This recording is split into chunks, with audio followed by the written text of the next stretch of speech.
Thank you very much to be here again this morning after 2 long days. I'm very sorry. I realized yesterday and Saturday that the days were very long for everyone. So I hope you didn't feel trapped.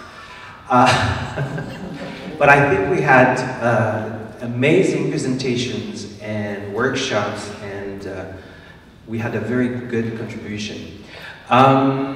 Just a note for those who's planning to do the walking tour. You saw this morning the weather is not very nice.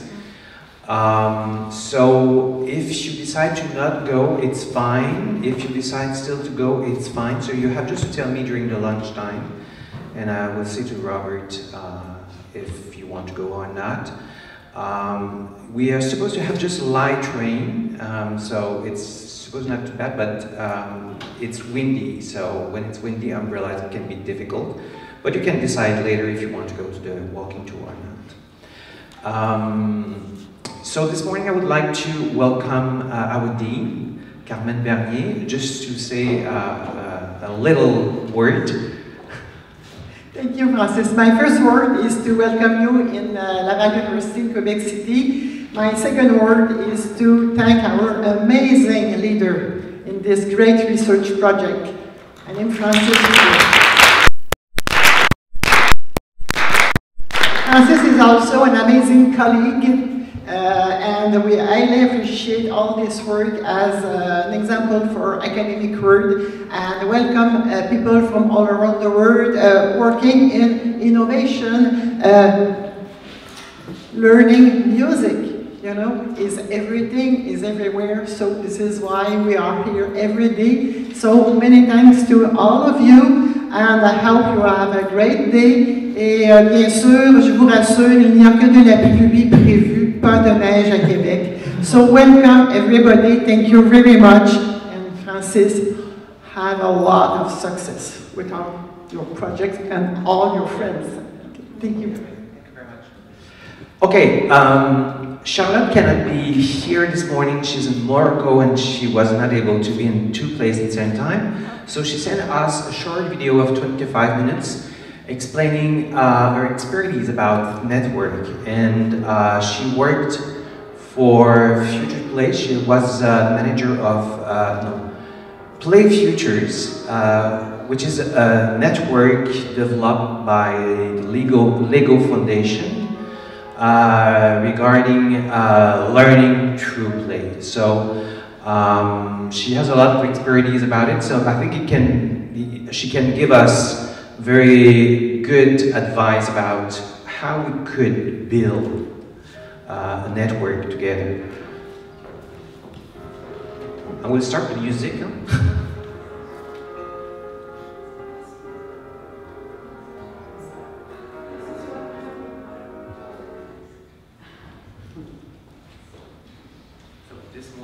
We have all these people.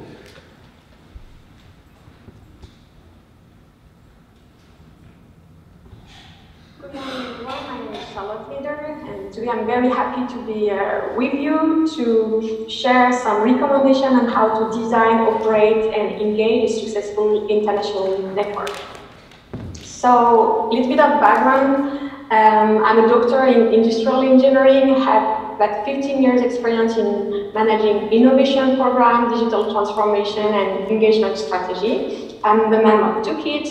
I'm French and currently expat in Denmark, in Billund, the headquarters of Lego.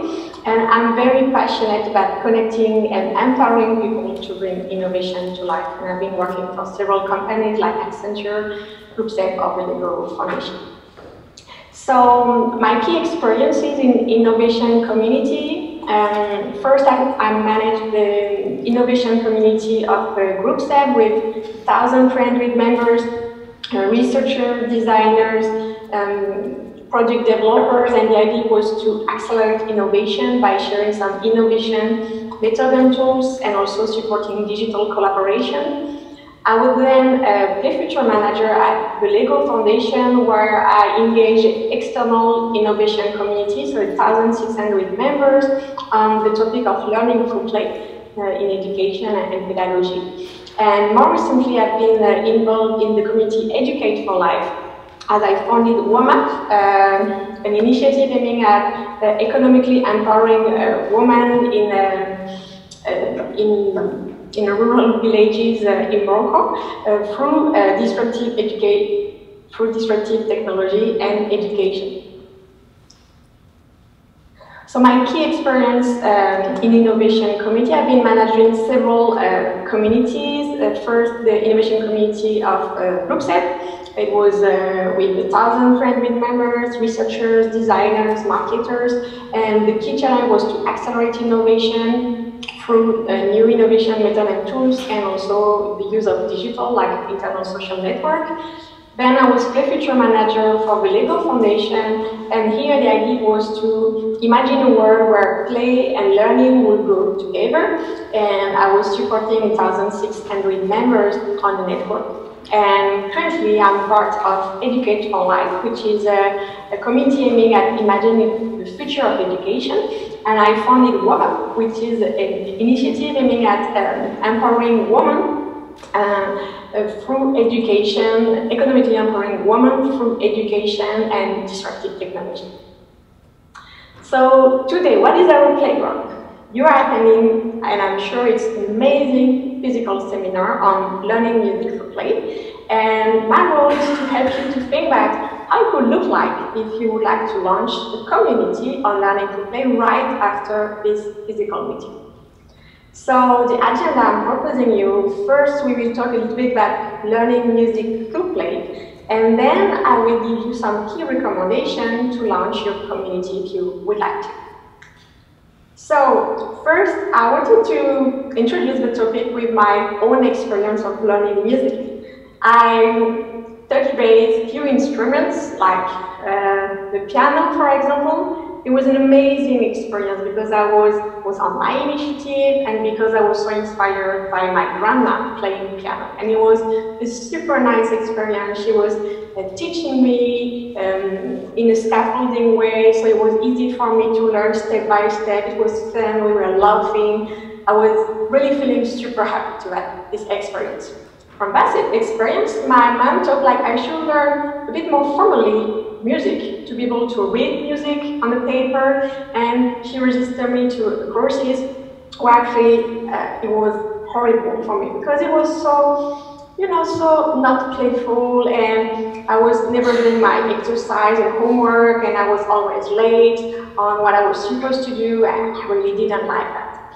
When I started to be a teenager, I wanted to learn guitar, and it was on my initiative, and actually it was not amazing because it was okay, but we had to learn, you know, like the basics.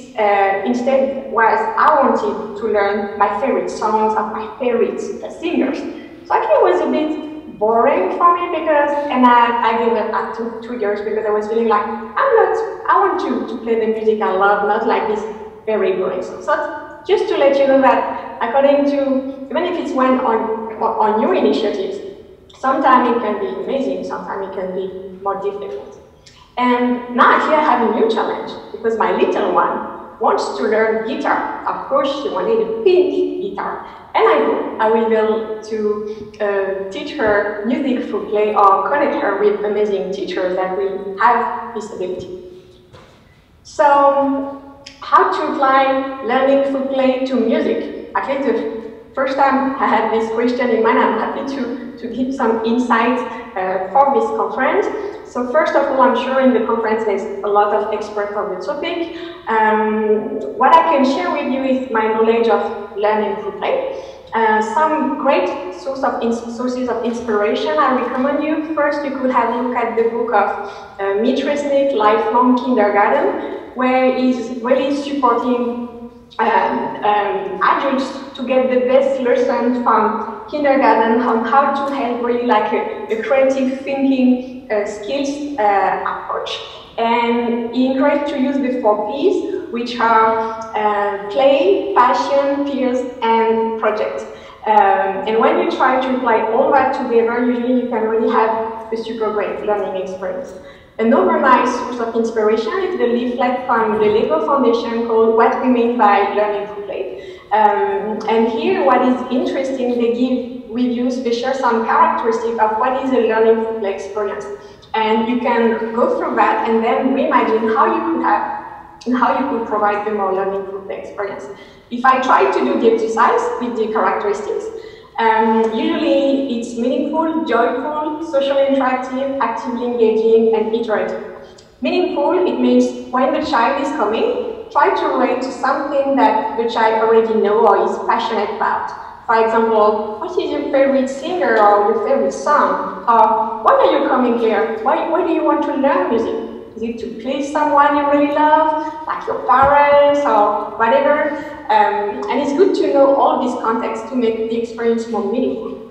Joyful, as I told you with my grandma, it was so much fun to learn piano, and I love that. So try to create an experience that is fun and playful.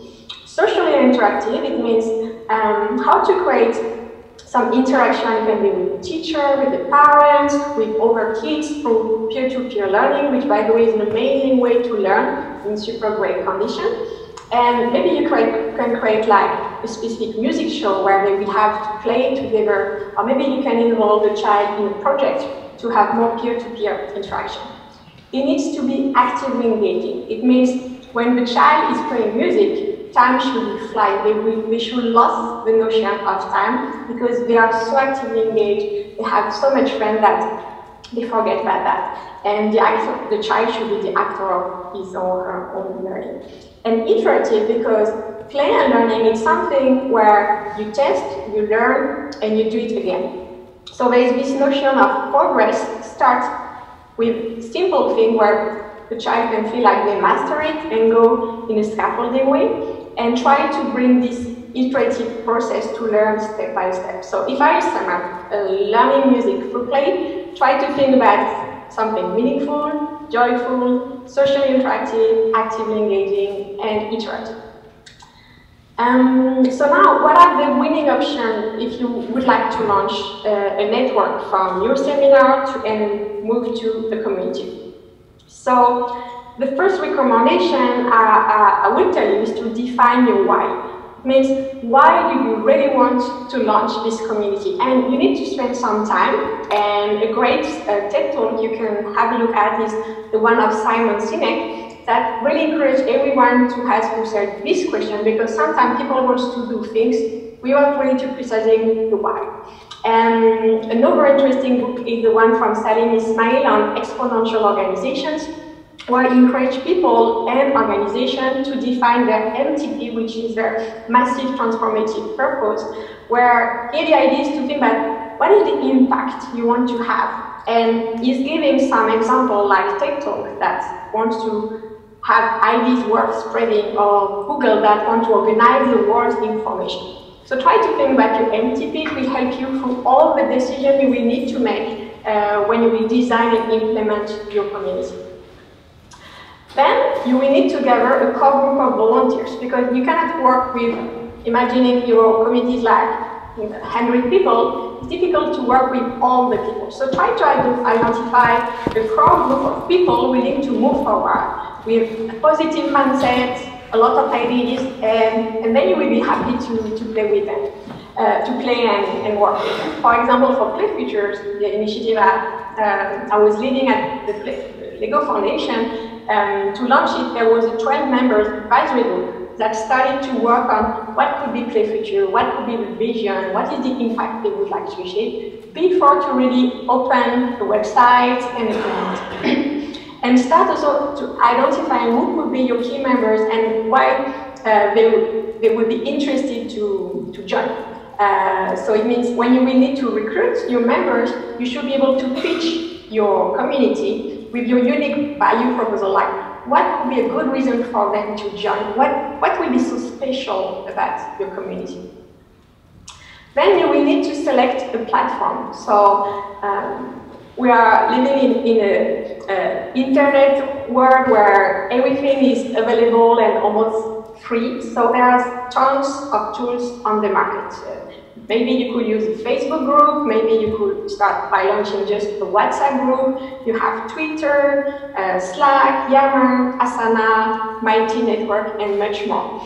What is key to know is like you have different strategy, and there's no a good or a bad one, all depends on your community. Typically, you could start by just a social media only platform, because maybe like just Facebook or WhatsApp or just a Twitter.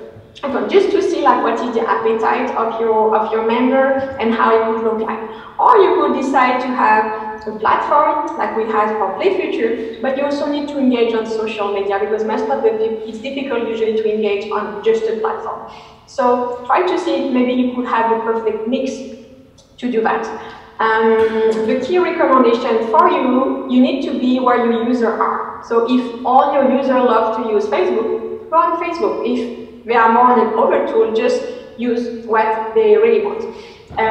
It's easier to engage, as I say, on social media than on the platform, except if it's a platform super well done. Currently for Educate for Life, I'm using Mighty Network, which is a new tool for communities, and it's super good. So all the members were super active, and we use this platform because it's the user interface is nice, the experience is easy and fun. So you need to decide.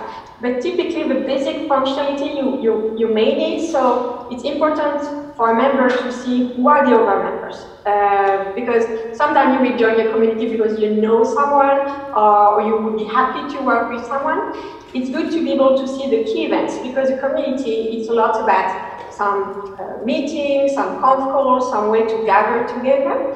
If you can have a conference tool, typically for Educate for Life, we use Zoom, and it's a very good one to interact, be able to have some conf call and also interact and share your screen. Be able to share the resources, that's a very nice thing. So then when you will have mature all of that and you will be ready, what I encourage you to do is to launch your MVP, or in innovation we call it minimum viable product. It's like launch something with basic functionalities just to start to learn. So typically for Play Futures in 2016, when it was launched, it was a very basic platform where all the members could post something, and it was great to launch to start to learn. But based on that, and based on the discussion you can have with your members about what is their interest, why they join this community and what they would like to see, actually we developed much more things. So typically we developed a series of webinars where actually we asked some experts to share with us their view about learning through play. And it was very successful, because usually it was like 1 hour webinar, and the people were joining online. The speaker was doing like a 30-minute presentations, and then the participant could ask live questions. And it was a great way to learn and also to network. Then you can also organize some physical events. So either physical or online events, but it's good to have regular meetings where people can share and have some activities. In the case of Play Future, actually we launched 6 international explorations, where actually between 4 to 6 members were working together, mainly through Skype and sometimes through physical meetings, to explore a topic about learning through play. So for example, we worked on how to do learning through play in outdoors context with Exploration 6 on green blue spaces. We worked in Kenya on play-based strategy in the classroom, or in Chile on how to tell playful storytelling and many other things. So I really encourage you to have some projects, because at the end it's really a great way to engage your members through meaningful topics, because they will decide what they want to do. Another nice thing to do is to do some portraits to illustrate how it can look like in real life. So typically here it's the picture of Rebecca and Wawa. She's the director of the school we have been working with in Kenya. And this video, she explained in 2 minutes what she means by learning through play, how she's doing it in her everyday life. And it was very successful, because people need to have tangible idea of how it looks like. Another great thing is to create a book club. So either people can share the best book or reading they had recently, just sharing the title and picture. We can do a video. You can even organize some live session where someone will tell something about the book and other people can ask questions. So as you can see, just example to inspire you, and then you will be able to do your own on what is really relevant for your community. A great thing to do also is to engage through sub-community of practice. So typically when I work with GroupSed, we had many different community of practice.